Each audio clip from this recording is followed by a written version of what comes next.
Power in AC circuits. आता आपण इथं AC सर्किटमधली पॉवर स्टडी करायचं आहे. त्याच्यामध्ये फर्स्ट आहे a average power associated with resistance, that is power in AC circuit with resistance. Resistance purely resistance असेल, only resistive circuit आहे, त्या रेजिस्टन्सला आपण AC व्होल्टेज ॲप्लाय केल्यानंतर त्यामध्ये असणारी पॉवर जी आहे ही पॉवर आपण स्टडी करायची. त्यासाठी आपण इथं a pure resistor, the alternating current developed is in phase with the alternating voltage applied, that is when E equal to E naught sin of omega t, then I equal to I naught sin of omega t. आता आपण already study केलेलं आहे की only purely resistive सर्किटला AC voltage apply केल्यानंतर voltage आणखीन current जे आहे हे दोन्ही इन फेजमध्ये असतात. त्यामध्ये फेज डिफरन्स 0 असतो. हे EMFचं इक्वेशन आहे, हे करंटचं इक्वेशन आहे. तर now instantaneous power is defined as product of voltage into current. ही जी पॉवर आहे, instantaneous voltage, instantaneous current, voltage into current, this is power. Now putting value of this E is E naught sin of omega t. Putting value of I is I naught sin of omega t. This is power. Now this E naught I naught sin omega t, this is sin square omega t. And the instantaneous power varies with time, hence we consider the average power for a complete cycle by integrating. आता आपण instantaneous power जे आहे ही time नुसार vary होते म्हणून आपण एक complete सायकलची आपण ॲव्हरेज पॉवर घ्यायची आहे. ही ॲव्हरेज पॉवर काढायची इक्वेशन जे आहे हे P average PAV work done by the EMF on charges in one cycle आणखीन time for one cycle.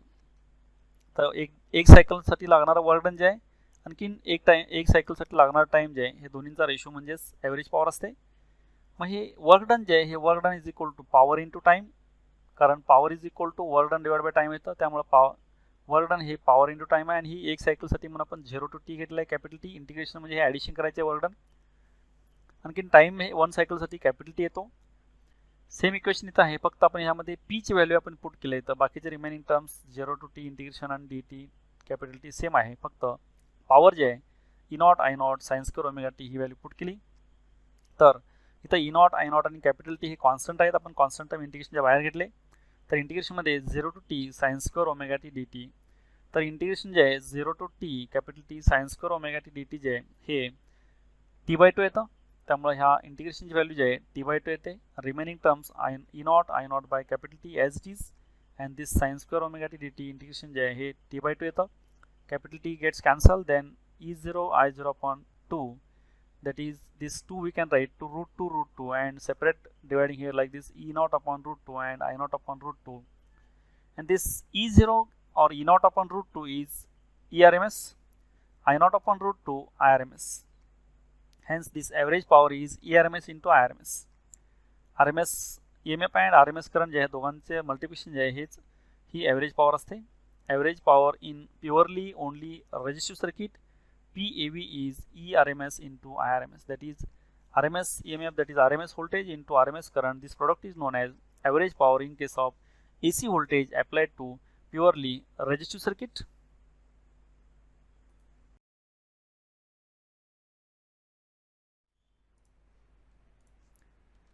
Now next point is average power associated with an inductor.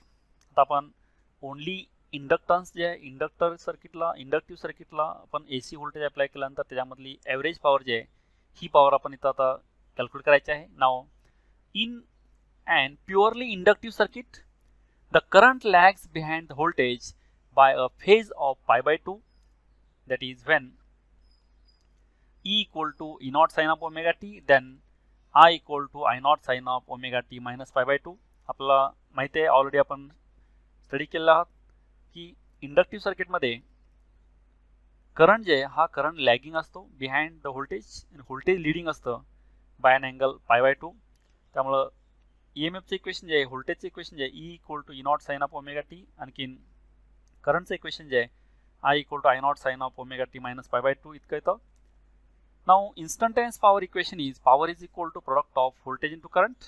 Now putting value of this voltage and current, now P equal to, this is the value of this EMF and this is the value of this current, that is E naught sin of omega t into bracket I naught sine of omega t minus pi by 2 bracket complete. Now here this E naught I naught we can write separately, and sine omega t as it is, and sine of omega t minus pi by 2, this is minus cos omega t, and minus here written here, and cos omega t.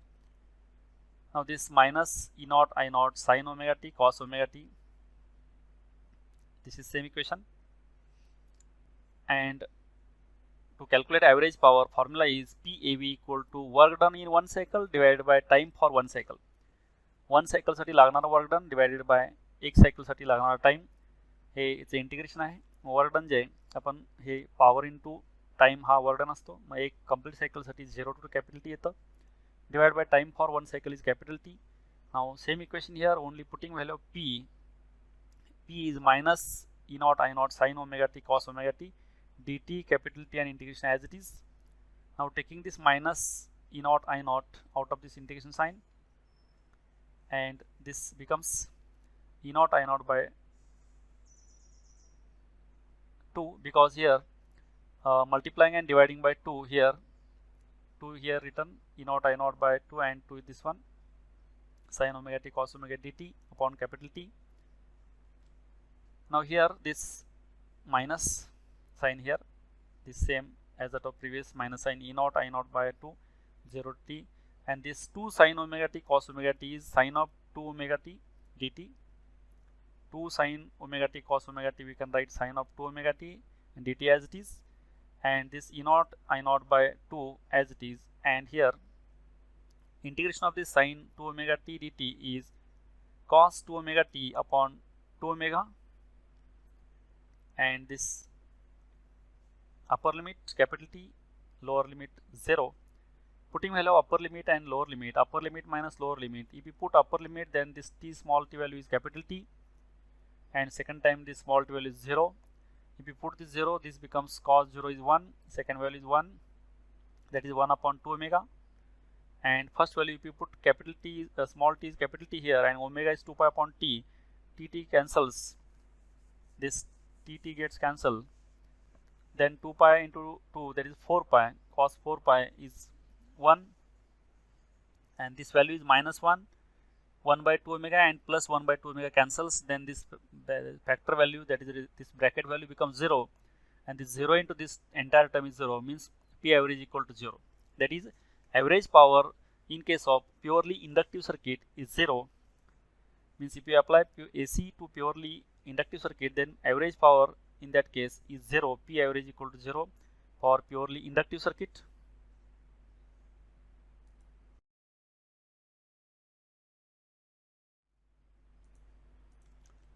Now next one is average power associated with a capacitor.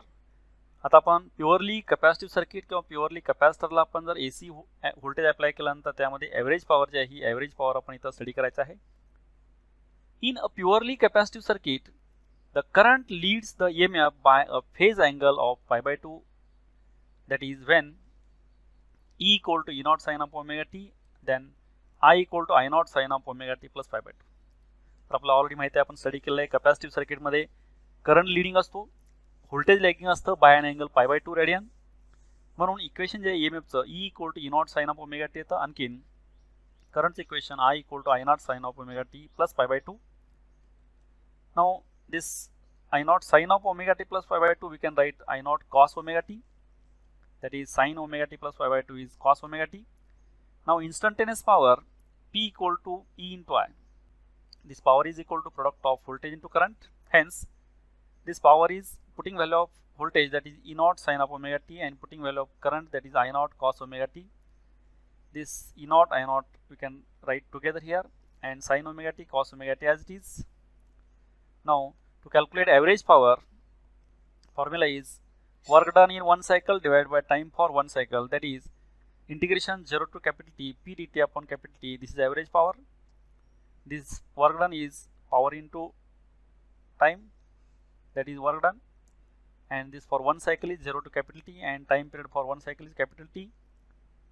Remaining terms as it is here, only putting value of P. P is E naught I naught sin omega t cos omega t dt and capital T, and as that of previous case we can solve like this, and again here this result becomes 0 as above shown means previous केसमध्ये आपण just solve केले same त्या टाईपमध्ये सोडल्यानंतर इथं आपण इथं answer जे 0 येतं हे 2 न मल्टिप्लाय 2 डिवाइड केल्यानंतर 2 sin omega T cos omega T sine of 2 omega T आणि ते आपण upper limit lower limit solve केल्यानंतर 0 येते व्हॅल्यू आपण ऑलरेडी पाहिलेलं आहे means average power is 0 in this case also. Average power supplied to an ideal capacitor by the source over a complete cycle of AC is also 0. आता आपण purely capacitor सर्किटला आपण जर AC व्होल्टेज अप्लाय केल्यानंतर त्यामध्ये average power जास्त ही average power इथं 0 येते आहे 0 आलेलं आहे. Average power in case of capacitive circuit is 0.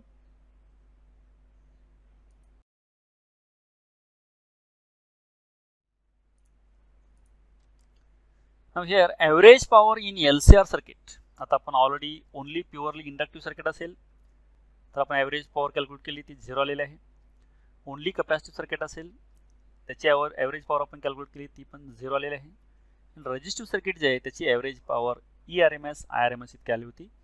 आता हे तिन्ही component inductance L, capacitance C, resistance R हे तिन्ही कॉम्पोनंट आपण सिरीजमध्ये कनेक्ट करून त्याच्या अक्रॉस आपण AC व्होल्टेज अप्लाय केलं तर AC व्होल्टेज अप्लाय केल्यानंतर आता या केसमध्ये ॲव्हरेज पॉवर काय आहे ते आपण आता इथं कॅल्क्युलेट करायचं आहे. नाव त्यासाठी हे डायग्राम कन्सिडर करा. हा इंडक्टन्स आहे L, capacitance C, resistance R तिन्ही आपण हे कॉम्पोनंट सिरीजमध्ये कनेक्ट केले आहेत. आणखीन हे तिन्ही कॉम्पोनंट सिरीजमध्ये कनेक्ट करून ह्याच्या across EMF voltage E = E0 sin of omega t इतका अप्लाय केलेला आहे. इतकं व्होल्टेज अप्लाय केल्यानंतर ह्यातलं थोडं व्होल्टेज ह्या इंडक्टन्सला मिळेल तर आपण EL म्हणलं voltage drop across inductance is EL. Some voltage will drop across capacitor that is considered as EC and remaining voltage will drop across resistance that considered as ER. आपण हे लावलेलं अप्लाय केलेलं voltage हे तिन्हीकडे divide झालेलं आहे. इंडक्टन्सच्या across EL, कॅपॅसिटरच्या across EC आणि रेजिस्टन्सच्या अक्रॉस ER इतकं व्होल्टेज ड्रॉप झालेलं आहे. तिन्हीकडे व्होल्टेज डिवाइड झालेलं आहे. Now here let E = E0 sin of omega t be the alternating EMF applied across the series combination of pure inductor, capacitor and resistor. Pure inductor, capacitor, resistor ह्या तिन्हीच्या across आपण EMF apply केलेला आहे E = E0 sin of omega t इतका. There is a phase difference phi between the applied EMF and current given by. आता आपण इथं apply केला EMF आणखीन ह्या सर्किटमधून फ्लो होणारा करंट जे आहे हा करंटचं इक्वेशन आहे. या दोन्हीमध्ये फायचा फेज डिफरन्स आहे असं कन्सिडर केल्यानंतर हे करंटचं इक्वेशन जे आहे हे असं होईल I = I0 sin of omega T plus or minus phi आणि E = E0 sin of omega T. तर प्लस ऑर मायनस phi हा फेज आहे म्हणजे करंट एकतर लिडिंग पण असू शकतो, लॅगिंग पण असू शकतो, किती पण अँगल असू शकतो. म्हणून phi घेतला आहे आपण. लिडिंग असेल तर प्लस आहे, लॅगिंग असेल तर मायनस येतं. डेफिनाइट फेज डिफरन्स नाही ह्यांच्या व्हॅल्यूवरती इंडक्टन्सच्या, कॅपॅसिटरच्या, रेजिस्टन्सच्या व्हॅल्यूवरती हा phi डिपेंड असतो. म्हणून आपण इथं जनरली phi घेतला आहे. इथं डेफिनेट नाही आहे. Instantaneous power is given by. आता ह्या केसमध्ये आपण इन्स्टंटेनियस पॉवरला इक्वेशन जे आहे P = product of power is equal to voltage into current. ह्या दोन्हींच्या प्रोडक्टला आपण पॉवर म्हणतो. आपण या केसमध्ये EMFची व्होल्टेजची व्हॅल्यू आणखीन करंटची व्हॅल्यू पुट केली. ईची व्हॅल्यू आहे E0 sin of omega T, आयची व्हॅल्यू आहे I0 sin of omega T plus or minus phi. हा phi जे फेज डिफरन्स आहे इथं ह्या व्हॅल्यूवर डिपेंड आहे, फिक्स नाही. पण तेच आपण जर इंडिव्हिज्युअली ओनली इंडक्टिव्ह सर्किट घेतलं त्यामध्ये π/2 फेज डिफरन्स फिक्स आहे. इंडक्टन्स व्हॅल्यू किती पण असू देत. कॅपॅसिटर आपण सेपरेटली इंडिव्हिज्युअल घेतलं तर त्यावेळीची व्हॅल्यू π/2च आहे. पण इथं करंट लिडिंग असतो, व्होल्टेज लॅगिंग असतं. इंडक्टन्समध्ये व्होल्टेज लिडिंग आहे, करंट लॅगिंग आहे आणि रेजिस्टन्समध्ये दोन्ही इन फेज असतात. हे इंडिव्हिज्युअल कॉम्पाऊंडसाठी आहे. पण आपण तिन्ही एकत्र कॉम्पाऊंड जोडल्यानंतर मात्र यांचा फेज डिफरन्स हा यांच्या व्हॅल्यू डिपेंड असतो, तो फिक्स नसतो. म्हणून आपण इथं phi घेतलेला आहे. तो लिडिंग पण असू शकतो, लॅगिंग पण असू शकतो. म्हणून आपण इथं प्लस ऑर मायनस phi घेतला आहे. And this is the average power in case of this LCR circuit. Now here this E0 I0 we can write separately and sin omega t also as it is, and this sin of omega t plus or minus phi is nothing but sin omega t cos phi plus or minus cos omega t sin phi. आपण sin a plus b चा formula वापरला किंवा sin c plus d चा sin a cos b plus cos a sin b. Plus असेल तर plus, minus असेल तर minus. आणि हे sin omega t as it is आहे. आता या sin omega t ने ह्या ब्रॅकेटमध्ये आपण मल्टिप्लाय केल्यानंतर इनसाइडला हे sin ओमेगा टी आणि हे sin omega T sin square omega T होईल. E0 I0 as it is आहेत. sin square omega T cos phi, sin square omega T cos phi आणखीन हे cos omega T sin phi आणखीन multiply केल्यानंतर sin omega T असं होईल. sin cos omega T sin phi sin omega T असं होईल. तर ॲव्हरेज पॉवर जे आपण ह्या केसमध्ये आता आपण ॲव्हरेज पॉवर कॅल्क्युलेट करायची आहे. ह्या व्हॅल्यू पुट करून आता ही P ची व्हॅल्यू ॲव्हरेज पॉवर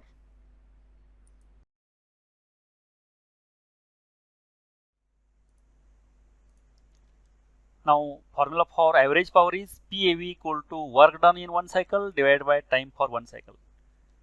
मग वर्क डन जे आहे वन सायकलचं 0 to capital T integration PDT आणि time for one cycle is capital T. Now here putting value of P, this 0 to T capital T, this integration is as it is and dt also as it is, and this P value is E naught I naught sin square omega t cos phi plus or minus cos omega t sin phi divided by capital T. Now take common this E naught I naught upon capital T, this outside of this integration sign, and here cos phi also out of this integration sign, and inside the integration only sin square omega t dt and plus or minus as it is, and here sin phi out of integration sign because this is constant, and inside the integration 0 to t cos omega t sin omega t dt. Already we have solved this integration. 0 to t sin square omega t dt is d by 2 and 0 to t cos omega t sin omega t dt is 0. Already we have in previous case already we have solved this. Putting value of this in this case. Now here E naught I naught by capital T as it is, and first this cos phi as it is, and this integration 0 to t sin square omega t dt इतर चुकून लिहिलं इथं लिहायला पाहिजे. तर इथलं हे integration जे आहे हे t by 2 येतं प्लस और minus as it is sine phi as it is, आणखीन integration 0 to capital T cos omega t sin omega t dt हे 0 येतं, त्यामुळे 0 into sin phi 0 आलं, ही टर्म 0 आली, त्यामुळे हे capital T कॅन्सल झालं. तर हे आपण टर्म्स रिअरेंज केल्यानंतर हे capital T कॅन्सल होईल, आणखीन हे 2 जे आहे हे 2 आपण √2 लिहिलं, तर E naught upon √2 ERMS, I naught upon √2 IRMS आणि cos phi as it is. तर this power PAV is also called true power. आता ही ॲव्हरेज पॉवर जे ह्यालाच आपण ट्रू पॉवर असे म्हणतो. आणखीन the factor cos phi is called power factor. आता कॉस फाय जे हा पॉवर फॅक्टर आहे, PAV ही ॲव्हरेज पॉवर आहे, ह्याला आपण ट्रू पॉवर म्हणतो. ERMS आणि IRMS हे व्होल्टेज इंटू करंट ही पण पॉवर आहे, पण ही ॲपरंट पॉवर म्हणायची. त्यामुळं ॲव्हरेज पॉवर ही ट्रू पॉवर आहे, ERMS IRMS ही ॲपरंट पॉवर आहे, आणखीन कॉस फाय हा पॉवर फॅक्टर आहे. म्हणजेच काय, true power equal to apparent power into power factor. True power equal to apparent power into power factor आलेला आहे. PAV ही ट्रू पॉवर आहे, ERMS IRMS हा ॲपरंट पॉवर आहे, कॉस फाय हा पॉवर फॅक्टर आहे. Means true power equal to apparent power into power factor. This is the average power in case of LCR circuit, means inductance, capacitance, resistance. These three components are connected in series, and across these three components suppose AC voltage is applied, then in this case average power is PAV equal to ERMS IRMS into cos phi.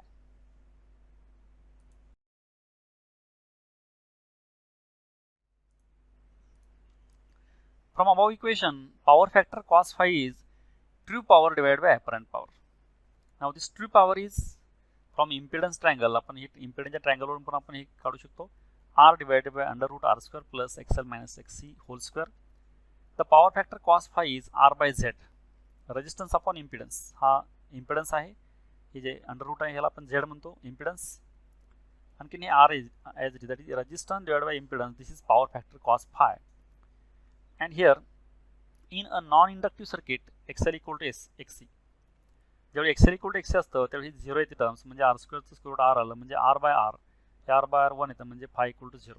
Cos फायची value जी आहे ही cos फायची value ज्यावेळी 1 असेल त्यावेळी फायची value 0 असते. Power फॅक्टरची value ज्यावेळी 1 असेल त्यावेळी फाय 0 येतं. That is in a purely inductive and capacitive circuit phi is equal to 90. Inductive आणखीन कपॅसिटिव्ह सर्किटमध्ये फेज डिफरन्स करंटमधला आणि व्होल्टेजमधला हा 90 डिग्री असतो. मग पॉवर फॅक्टर जे आहे 0 असतो. पॉवर फॅक्टर 0 कारण का ॲव्हरेज पॉवर जे आहे इन अ प्युअर इंडक्टर और ideal capacitor PAV is ERMS IRMS into cos phi, and cos phi is 90, hence cos 90 is 0, hence this term, entire term becomes 0. That is current through pure inductor or ideal capacitor which consumes no power for the maintenance in the circuit is called ideal current or wattless current. ज्यावेळी इंडक्टन्समधून किंवा कॅपॅसिटरमधून current flow होतो त्यावेळी power जे आहे power 0 असते. Power 0 असतेवेळी जो काय current त्यातून फ्लो होईल त्याला आपण वॅटलेस करंट म्हणतो, कारण त्यामध्ये ॲव्हरेज पॉवर जे आहे ही पॉवर 0 असते. पॉवर वॅटमध्ये आपण मेजर करतो, वॅटलेस म्हणजे त्यामध्ये पॉवर नसणारा करंट जे आहे त्याला आपण वॅटलेस करंट म्हणतो. हा जे करंट आहे ह्याला आयडियल करंट किंवा वॅटलेस करंट म्हणतात. आणखीन इंडक्टिव्ह सर्किट आणि कॅपॅसिटिव्ह सर्किट जे आहे ह्यासाठी ॲव्हरेज पॉवर जे आहे ही 0 येते. Purely inductive circuit, purely capacitive सर्किटसाठी ॲव्हरेज पॉवर 0 येते आणि रेजिस्टिव्ह सर्किटसाठी ॲव्हरेज पॉवर जे आहे ही नॉन 0 येते.